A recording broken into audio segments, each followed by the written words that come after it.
Since I've been working with Bigfoot soccer, I've noticed that almost every soccer player comes to me and tells me that they have tight hip flexors or like sore hip flexors or bad hip flexors.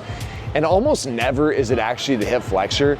It's almost always a muscle called rectus femoris, which is actually a quad muscle, but it's the only quad muscle that goes up past your hips. So it technically does do hip flexion, but it's the main muscle involved in kicking. So if I'm gonna kick a soccer ball and my leg's gonna go way back behind me, my hip is extended, my knee's back here, and I've got a lot of tension on my rectus femoris.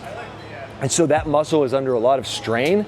And so, you know, a lot of my soccer players, they don't work on mobility of their rectus femoris. They also don't work on strength. So one of the things to work on rectus femoris strength is simple stretch like this, couch stretch, foot up behind you, so that my knee is flexed and my hip is extended, which puts that muscle at maximum length and allows me to actually stretch that muscle.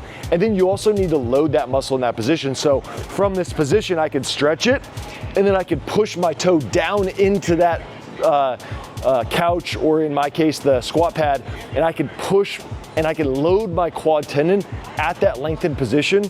And then I could do like dynamic stretches. But a lot of times it's not hip flexor, and it's not just gonna go away from massaging it. It's not gonna go away from just doing like hip flexor band work. You've gotta really try to lengthen out that muscle and make sure that you take care of it, because it is the major kicking muscle, and it's a common injury for soccer players.